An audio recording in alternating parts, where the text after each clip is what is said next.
Durante 17 años, los científicos creyeron saber lo que había bajo la superficie de Titán, un océano, vasto, profundo, de agua líquida salada, sellado bajo kilómetros de hielo y escondido debajo de la atmósfera más densa del sistema solar exterior. Era el argumento más poderoso que la ciencia planetaria tenía para buscar vida más allá de la Tierra. No en Europa, no en Marte. En Titán, la luna de Saturno con ríos de metano, mares de etano, lluvia de hidrocarburos y, debajo de todo eso, un océano de agua líquida esperando ser explorado. Era la joya del sistema solar exterior. En diciembre de 2025, ese océano desapareció, no porque Titán cambiara, sino porque los datos que llevaban más de una década en los archivos de la NASA fueron leídos de nuevo, con técnicas más precisas, y revelaron algo que nadie había calculado correctamente la primera vez. No hay océano. Lo que hay es barro. Capas profundas de hielo y agua mezclados en una consistencia fangosa, bolsillos dispersos de líquido más cerca del núcleo rocoso. Un interior que se deforma lentamente bajo la atracción gravitacional de Saturno, pero que no contiene el mar subterráneo que durante casi 2 décadas fue el centro de las esperanzas astrobiológicas de la humanidad. Los investigadores que llegaron a esta conclusión no necesitaron una nueva misión, no necesitaron nuevos instrumentos, necesitaron calcular algo que los estudios anteriores habían ignorado. El tiempo. Los cambios de forma de Titán bajo la influencia de Saturno se retrasan aproximadamente 15 horas respecto a la atracción gravitacional máxima. Ese retraso, ese desfase de 15 horas, era incompatible con la presencia de un océano libre. Un océano de agua líquida respondería más rápido. Lo que produce ese retraso específico es un material más viscoso, más lento, más difícil de deformar barro. 17 años de esperanza construida sobre una interpretación que no tomó en cuenta el tiempo de respuesta. Pero eso no era lo más extraño, porque en el mismo año en que el océano desapareció, el telescopio espacial James Webb apuntó hacia Titán y encontró algo que nadie esperaba encontrar. No en las profundidades heladas de su interior. En su atmósfera encontró la molécula que faltaba. Hay una pregunta que los químicos llevan décadas intentando responder sobre Titán. ¿Cómo se convierte el metano de su atmósfera en etano? El proceso existe, es fundamental para entender el ciclo de hidrocarburos de la Luna. Pero el paso intermedio era invisible. Los modelos lo predecían. Los telescopios no podían verlo. Era un fantasma en la ecuación química, una molécula que debía existir, pero que nunca había sido detectada directamente en ninguna atmósfera planetaria fuera de la Tierra. El James Webb la vio. El radical metilo, la pieza que faltaba en la cadena química, fue detectado por primera vez en la atmósfera de Titán. Y lo que hace este descubrimiento extraordinario no es solo que la molécula estuviera ahí, es que el Jodl-Boyce T la encontró mientras estaba activa, mientras el proceso ocurría. En tiempo real. Una astroquímica de la NASA lo describió con una imagen que lo hace inmediatamente comprensible.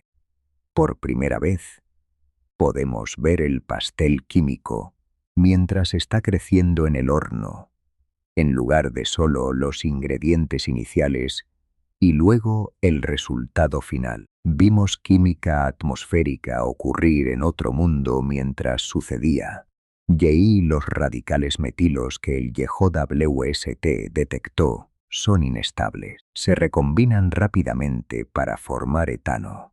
El etano se condensa, se convierte en gotas, y esas gotas caen low, que el YJWST confirmó de manera indirecta pero inequívoca.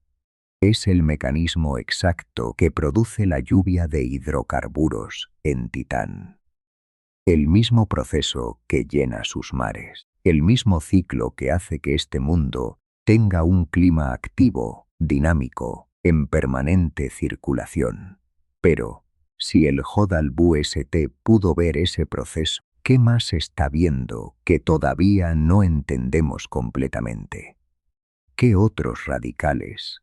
¿Qué otros intermediarios químicos existen en capas de la atmósfera que los instrumentos actuales apenas pueden alcanzar? Sin embargo, había un problema que iba más allá de la química atmosférica. Algo que los datos de la misión Cassini, analizados durante 13 años de observaciones infrarrojas, habían revelado sobre la propia atmósfera de Titán. No sobre su composición, sobre su comportamiento. La atmósfera de Titán no gira con su superficie. En todos los planetas y lunas con atmósferas conocidas, hay una relación entre la rotación de la superficie sólida y la rotación de la atmósfera que la cubre. Puede haber diferencias, vientos que la llevan adelante o atrás respecto a la superficie. Pero la estructura general está acoplada. La atmósfera de Titán se desconectó, gira sola, inclinada respecto al eje de rotación del cuerpo sólido, oscilando como un trompo que perdió el equilibrio pero sigue girando, con una inclinación que cambia con las estaciones de Titán en su ciclo de casi 30 años terrestres. Lucy Wright, la autora principal del estudio que documentó este comportamiento, lo dijo con una franqueza que pocas veces se escucha en publicaciones científicas. El comportamiento de la inclinación atmosférica de Titán es muy extraño. Y la hipótesis que el equipo propuso para explicarlo es todavía más inquietante. Algo en el pasado golpeó la atmósfera fuera de su eje. Algún evento, alguna perturbación de una magnitud suficiente para desacoplar la atmósfera de la superficie y dejarla oscilando en una inclinación que todavía hoy, millones de años después, no se ha corregido. ¿Qué fue ese evento? No se sabe. Un impacto masivo, una captura gravitacional, una perturbación orbital de magnitud suficiente para afectar no al cuerpo sólido, sino a la envoltura gaseosa que lo rodea. Nadie lo sabe. Y lo más perturbador es que ese evento, sea lo que sea, ocurrió hace tanto tiempo que borró cualquier evidencia directa de sí mismo, dejando solo la consecuencia, una atmósfera que todavía hoy gira sola, desconectada, como si Titán estuviera cargando durante milenios la cicatriz de algo que le hicieron en su infancia. Lo inquietante es que, cuanto más se estudia Titán, más se acumulan las anomalías que apuntan a lo mismo. Este mundo sigue reglas diferentes. Lo confirmaron investigadores de la Universidad de Tecnología de Chalmers, en Suecia, trabajando con la NASA. Así, estudiaron la química de Titán bajo sus condiciones extremas de temperatura y encontraron algo que no debería ser posible. En Titán, sustancias que son fundamentalmente incompatibles bajo cualquier condición conocida en la Tierra o en cualquier otro lugar del sistema solar, se mezclan. Hay una regla básica de la química, conocida desde los primeros cursos universitarios. Lo semejante disuelve a lo semejante. Los compuestos polares se mezclan con polares, los no polares con no polares. Es un principio tan fundamental que organiza décadas de conocimiento sobre cómo funciona la química de la vida. En Titán, bajo sus condiciones de frío extremo y atmósfera de nitrógeno y metano, ese principio no se aplica. El investigador que lideró el estudio lo describió no como una refutación de la química, sino como una expansión de sus límites. Una regla universalmente aceptada que en Titán sencillamente no siempre se aplica. Y es si las reglas de la química se doblan en Titán, y si moléculas que no deberían poder interactuar lo hacen. Si reacciones que los modelos prohíben ocurren bajo sus condiciones específicas. Entonces, la pregunta que emerge es una que la ciencia no puede responder todavía. ¿Qué tipo de moléculas complejas se están formando en Titán siguiendo esas reglas alternativas? ¿Y qué tipo de vida podría haber nacido ahí, si es que algo nació, siguiendo una química que la biología terrestre ni siquiera reconocería como tal? Y aquí es donde todo cambia, porque mientras todo esto ocurría, el GODAOBLO-ST estaba fotografiando la atmósfera de Titán con una resolución sin precedentes y encontró algo que los modelos climáticos de la Luna no habían predicho: tormentas de metano en el hemisferio norte, no en el sur, donde los modelos establecían que debería ocurrir la convección durante las épocas estivales correspondientes. En el norte, donde están concentrados la mayoría de los mares y lagos de metano de Titán, y donde los modelos sugerían condiciones relativamente tranquilas. Las nubes no solo aparecieron donde no debían. Mientras el JWST las observaba, ascendieron en altitud, crecieron. Era un sistema de tormenta activo, en desarrollo, expandiéndose en tiempo real mientras el telescopio lo miraba. Lluvia de metano. En el hemisferio equivocado, sobre mares que de alguna manera se mantienen llenos, a pesar de que los modelos de evaporación sugerían que deberían estar vaciándose. Lo que descubrieron después fue aún más extraño. Titán tiene ríos, canales profundos y claramente tallados por el flujo de líquido durante periodos prolongados, que desembocan en sus mares de metano. Es el único lugar del sistema solar, además de la Tierra, con esa geografía, con esa firma de flujo líquido persistente, pero donde deberían estar los deltas, no hay nada. En la Tierra, cuando un río lleva sedimentos hacia un mar o lago, deposita ese material donde el flujo se ralentiza, formando estructuras triangulares de acumulación. Los deltas son la firma geológica inevitable del flujo de río a mar. El Nilo tiene uno, el Amazonas tiene uno. Todos los ríos que llevan sedimentos en flujo sostenido hacia cuerpos de agua más grandes los forman. Los ríos de metano de Titán no los forman. Hay ríos, hay mares, hay lluvia que recarga el sistema, hay todo lo que se necesita para que existan deltas. Y sin embargo, la superficie muestra una ausencia que no tiene explicación satisfactoria. Los sedimentos de Titán son tan ligeros en su gravedad que permanecen en suspensión indefinidamente sin depositarse. Los ciclos de evaporación del metano son tan rápidos que destruyen los deltas antes de que puedan consolidarse. ¿Hay procesos geológicos activos que borran continuamente esas estructuras? Nadie lo sabe.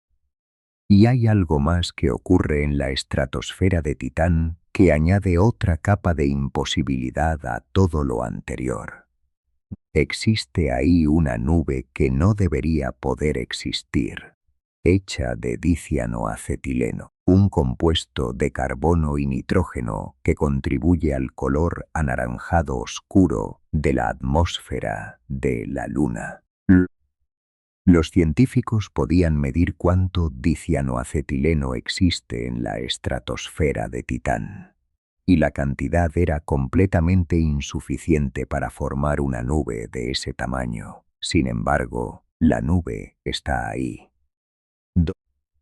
La única explicación que funciona involucra un proceso que ocurre dentro de las propias partículas de hielo, capas de diferentes compuestos que interactúan cuando la luz las penetra, generando nuevo material de la nada aparente.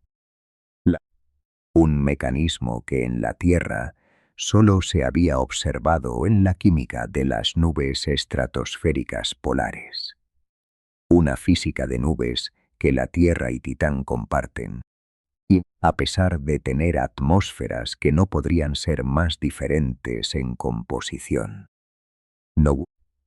El investigador principal de los instrumentos de Cassini que documentaron esto lo expresó con un asombro genuino. Es sorprendente ver que también la física subyacente de ambas atmósferas ha llevado a una química de nubes análoga, mundos completamente diferentes, procesos físicos idénticos. Y todo esto, cada uno de estos hallazgos, cada una de estas anomalías, apunta hacia la misma conclusión perturbadora. Durante décadas construimos nuestra comprensión de Titán sobre una premisa. Era un mundo que seguía las reglas, aunque con ingredientes diferentes. Tenía ciclo hidrológico, pero de metano. Tenía clima, pero de hidrocarburos. Tenía océano subterráneo, pero de agua salada en lugar de salina superficial. Parecía familiar. Parecía comprensible. El océano era la pieza central de esa imagen. Si había agua líquida bajo el hielo, había posibilidad de vida, siguiendo los mismos principios que la vida terrestre. Era un mundo diferente pero manejable dentro de los marcos conceptuales que ya teníamos. En diciembre de 2025, esa pieza central cayó. Y lo que quedó en su lugar no es un mundo más simple ni más vacío. Es un mundo más extraño de lo que cualquier modelo había anticipado. Un mundo donde la atmósfera gira desconectada de la superficie porque algo la golpeó hace millones de años. Donde las reglas de la química se doblan bajo el frío extremo. Donde llueve en el hemisferio equivocado, donde existen nubes que no deberían poder formarse con el material disponible, donde los ríos no dejan la firma geológica que deberían dejar, donde el Jodoba Blibu Estete puede ver, en tiempo real, química ocurriendo en una atmósfera alienígena mientras observa. Titán no perdió su misterio cuando perdió su océano, lo multiplicó. Y la pregunta que eso deja es más profunda y más incómoda que cualquiera que hayamos formulado sobre este mundo antes. Si en Titán la química funciona con reglas que no existen en ningún otro lugar conocido del universo, si los procesos que forman sus nubes y sus ríos y sus tormentas siguen una lógica que apenas empezamos a describir, entonces, la pregunta sobre la vida en Titán no puede responderse usando los mismos criterios que usamos para buscar vida en cualquier otro lugar. No sabemos qué buscar. No sabemos qué aspecto tendría algo vivo que hubiera emergido en ese entorno. No sabemos qué tipo de señal enviaría una bioquímica que opera con reglas que la ciencia terrestre considera imposibles. Y hay una misión en camino. Dragonfly, un helicóptero nuclear de la NASA, está diseñado para volar por la atmósfera de Titán y posarse en diferentes puntos de su superficie, analizando directamente la química del lugar donde los científicos creen que la prebioquímica podría estar más activa. Llegará en 2034. Pero lo que buscará y cómo interpretará lo que encuentre depende de los modelos que construyamos entre ahora y entonces. Esos modelos están siendo reescritos en tiempo real, por datos que llevan más de una década en los archivos de la NASA esperando ser leídos de nuevo, por un telescopio que ve moléculas formarse en atmósferas alienígenas mientras ocurren, por equipos que encuentran que las reglas que asumíamos universales son, en Titán, sugerencias que la química elige ignorar. El océano desapareció. Lo que hay en su lugar es barro, bolsillos de agua dispersos, un interior que nadie ha medido directamente y que podría contener cualquier cosa. En algún lugar de esa oscuridad fangosa, bajo kilómetros de hielo y sobre un núcleo rocoso que transfiere calor lentamente hacia arriba. Puede que ocurra algo que ningún modelo predijo, porque fue concebido siguiendo reglas que en Titán no existen. Quizás lo más inquietante no sea que el océano no estuviera ahí, sino que llevamos 17 años buscando vida en Titán, usando los criterios equivocados, en el lugar equivocado, con el marco conceptual equivocado. Y todavía no sé cuáles son los correctos.